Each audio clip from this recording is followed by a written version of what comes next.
welcome to another episode of the Posh Pescatarian. I'm really excited about today's episode because we are taking a Caribbean-inspired trip to the beach, literally and figuratively. Now we're going to start by making a Turks and Caicos-inspired conch chowder.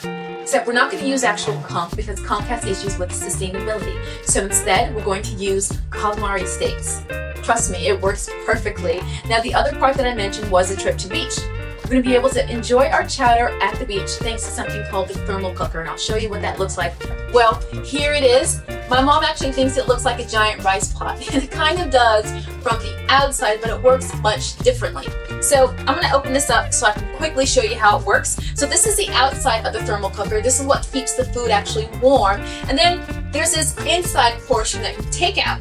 You put this on the stove, you put your food in here, you bring it to a boil, get it nice and hot, you put the lid on, and then you stick it back in here,